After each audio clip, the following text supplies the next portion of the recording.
fiscalizar e proteger os direitos fundamentais da sociedade. Esse é o principal papel do Ministério Público. Ele é independente dos três poderes que constituem a estrutura do Estado brasileiro. Os procuradores e promotores que compõem a instituição podem agir por iniciativa própria ou após serem acionados por qualquer cidadão interessado em defender o bem comum. Cabe ao Ministério Público assegurar garantias constitucionais, combater de forma coordenada a criminalidade, fazer o controle externo da atividade policial, defender direitos do consumidor e de minorias, agir em defesa da integridade do patrimônio público e da preservação e recuperação ambiental.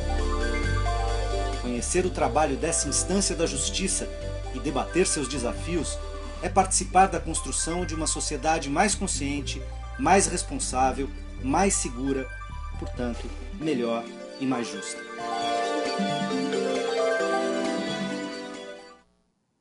Olá, o Melhor e Mais Justo de hoje debate o papel do Ministério Público na construção democrática brasileira.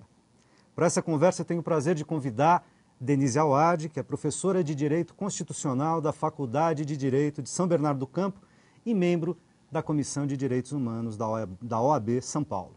Mário Luiz Sarrubo, procurador de Justiça e diretor da Escola Superior do Ministério Público. Walter Foleto Santin, promotor de Justiça do Patrimônio Público e Social de São Paulo. E Renata Gonçalves de Oliveira, promotora de Justiça da Infância e da Juventude de Guarulhos. Bem-vindos. Diz o artigo 127 da Constituição Federal de 1988, o seguinte, abre aspas. O Ministério Público é uma instituição permanente, essencial à função jurisdicional do Estado, incumbindo-lhe a defesa da ordem jurídica, do regime democrático e dos interesses sociais e individuais indisponíveis. Eu gostaria que vocês traduzissem para o cidadão comum o que significa esse artigo e qual o papel do Ministério Público na sociedade atual, hoje. Bem-vindos, de novo. Eu poderia perguntar quem quer começar, mas eu vou ser indelicado com as damas e vou começar aqui com o nosso diretor da Escola do Ministério Público. Mário, bem-vindo. Por favor, nos diga. É um prazer estar com todos aqui. Na verdade, eu costumo resumir o papel do Ministério Público como o grande bastião, o grande advogado da sociedade.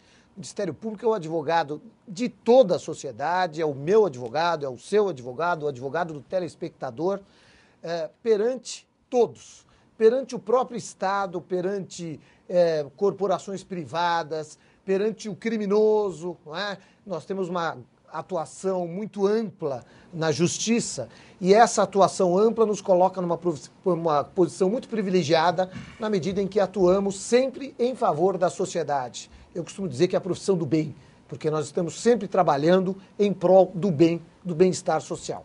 Ok. Renata, por favor. Renata me dizia em off, inclusive, que o Ministério Público, depois da Constituição de 88, não só ganhou novas funções, ampliou o seu leque de possibilidades de ação, mas cresceu muito em número de membros, né? E ganhou uma visibilidade, notoriedade enorme. Queria que você contasse isso e também falasse dessas funções gerais do Ministério Público. Sim. Na qualidade promotora da infância e da juventude. Pois não. Antes da Constituição de 1988, a função primordial do Ministério Público era na atuação criminal, né? O promotor de justiça, ele é o titular da ação penal. É ele que, depois de feita a investigação, ele acompanha a investigação policial e ele inicia a ação penal, promove a ação penal para o julgamento dos criminosos. Mas, com o advento da Constituição, isso mudou. Então, o Ministério Público começou a agir em outras áreas, a proteger as questões... Em outras áreas? Em outras áreas. E também nessa, quer dizer, ele não perdeu essa competência, não. Ganhou novas. Sem dúvida. A nossa atuação criminal ainda é muito importante e fundamental para a sociedade, né? Mas agora nós atuamos em outras áreas de natureza civil. Então, o meio ambiente, a improbidade administrativa, a infância e juventude, o consumidor, de uma forma, como disse o Dr. Mário, protetiva, né?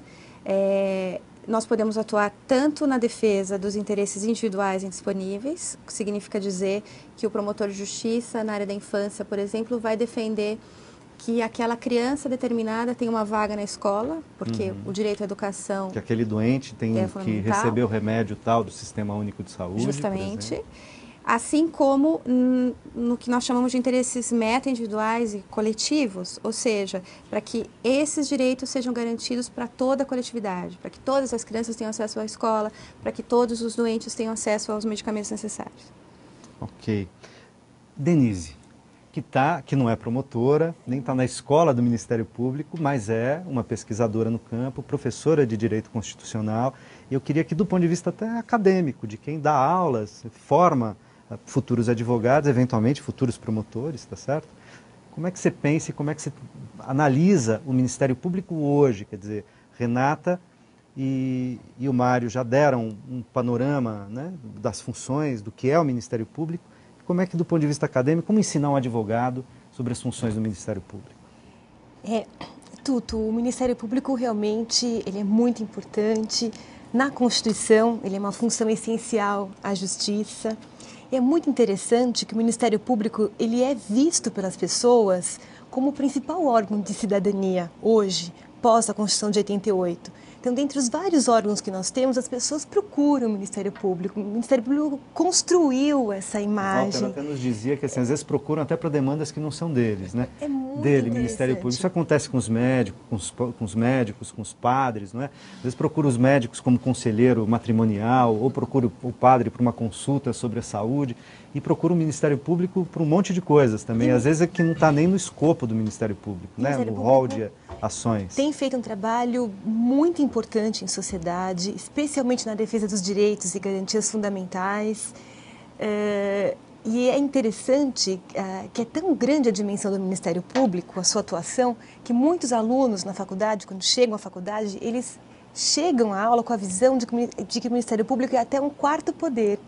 Eles perguntam para mim quais são os poderes do Estado, né? O Executivo, o Legislativo, o Judiciário, e alguns alunos falam, e o Ministério Público também, não é, professora? Se ele não é um quarto poder, e ele tem poder, ele não faz parte do Poder Judiciário. Temos o Judiciário, o Legislativo e o Executivo. Onde está o Ministério Público? Em nenhum deles. Em nenhum deles, exatamente. Ele é um órgão independente. Portanto, doutora...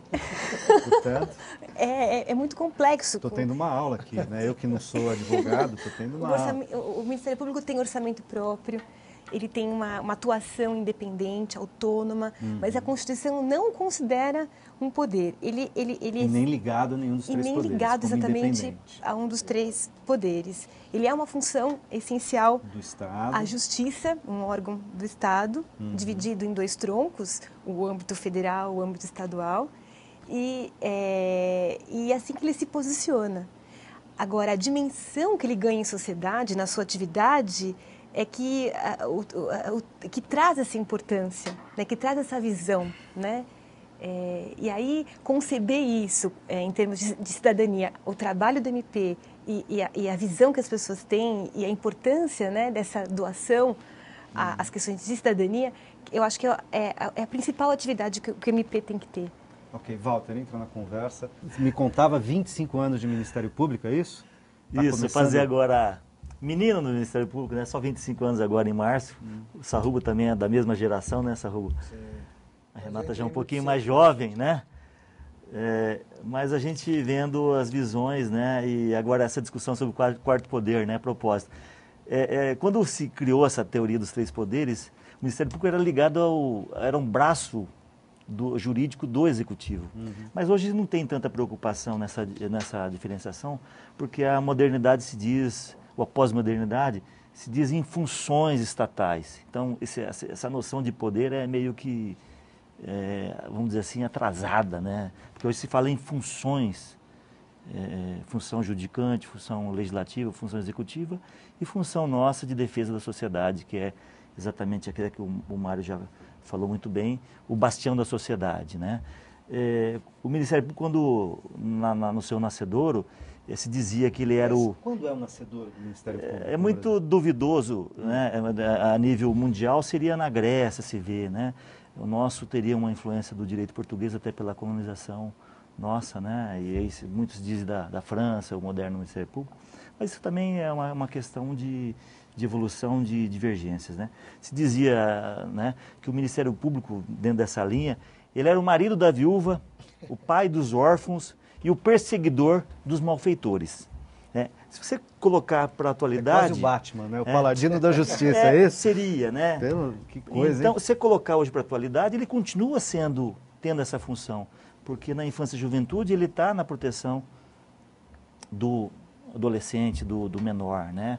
Ou seja, com o pai ou não, até, às vezes, em determinadas situações, até em confronto com os próprios familiares que, eventualmente, abusem daquela criança. Também tem, na outra ponta, a defesa do idoso, né? Que é, vamos dizer assim, um desprotegido pela idade, ambos, uma parcela jovem, vulnerável da população também, então, por outras razões. E nesse meio, nós temos aí vários que já foram até colocados, principalmente defesa do meio ambiente, do consumidor, do patrimônio público. O patrimônio público, obviamente, quem faz a primeira defesa é o próprio ente estatal. Só que, muitas das vezes, quem faz os desvios são as próprias pessoas que deveriam proteger. Então, daí entra o Ministério Público numa fiscalização, né? Sobre aí esse conceito que você colocou, até para finalizar aqui, defesa da ordem jurídica. Esse papel seria um papel de fiscal do cumprimento da lei, né? Inclusive, portanto, fiscal da justiça. Fiscal da justiça. Fiscal da justiça, do executivo e do legislativo. Do legislativo. Exatamente, porque a lei, para ser cumprida, ela depende de uma série de implementações. Às vezes não são feitas essas implementações, o Ministério Público atua também nesse aspecto. Defesa do regime democrático. É um termo bastante utilizado, mas se for traduzido, às vezes até tem dificuldade. A gente deixaria isso no aspecto da representatividade, que é a função do promotor eleitoral. Então ele vê para que as eleições ocorram adequadamente, haja uma fiscalização nessa ótica. E a questão dos direitos sociais é um termo amplo e que abarca muito desses assuntos que nós falamos e outros, né? Tudo que diz respeito à sociedade tem a ver com o papel, com a finalidade do Ministério Público. Então, como eu não sou advogado, vou fazer aqui o papel de leigo que sou, tá certo? Perguntar, olha, eu vejo lendo jornais, vejo andando na cidade, a função e a importância do Ministério Público. Mas eu vejo também, quanto mais notoriedade o Ministério Público ganha, eu vejo também uma questão, que assim, denúncias, às vezes, por exemplo, de uma certa proximidade não adequada entre, por exemplo, o Ministério Público e o Executivo Municipal. A gente vê denúncias no jornal, aqui na nossa região mesmo, no Grande ABC, na região metropolitana de São Paulo. Se as contas são auditadas, são fiscalizadas, etc., às vezes pode haver aqui uma certa promiscuidade entre Ministério Público e Executivo, por exemplo, né? Há pressões, se vê também muitas vezes políticos fazendo pressões, dizendo, isso em nível federal é mais comum, a gente vê, ou já houve casos que ficaram famosos na mídia, de, por exemplo, políticos dizendo que aquele promotor estava exorbitando as suas funções, estava fazendo coisa, ele não tinha poder de polícia, ele estava fazendo um julgamento moral, ele estava pré-julgando. Enfim, vocês sabem, devem conhecer isso, está no métier de vocês muito mais do que eu. Então, eu queria agora trabalhar nesse contraponto, quer dizer, a importância, a ampliação, a essencialidade do Ministério Público implica também, digamos, uma importante função do Ministério Público se pensar e tomar os cuidados necessários nessa direção, né? História da democracia e da liberdade, né? O preço como eterna vigilância. Como é que o Ministério Público lida com essas questões? Há esse tipo de problema? Como é que vocês veem? Vai, Mário. Eu diria o seguinte, se o Santinho me permite. Nosso trabalho é muito difícil, porque ao mesmo tempo em que nós estamos atrelados à lei, nós também somos e temos garantias constitucionais que nos colocam como um agente político, não é?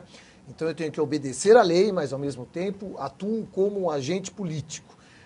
Isso significa que eu, muitas vezes, tenho que me aproximar, o promotor de justiça do município tem que se aproximar do prefeito, do legislativo, para gerar ações positivas em prol da sociedade. Mas, ao mesmo tempo, este promotor não pode ter uma relação, pode-se dizer, promíscua com esse prefeito, com o próprio legislativo ou com alguns políticos. Então, esse, eu diria, é hoje um dos nossos grandes problemas. Porque, veja, nós somos uma instituição grande, já estamos próximos aí de 2.000 promotores e procuradores de justiça, são personalidades das mais diversas, não é?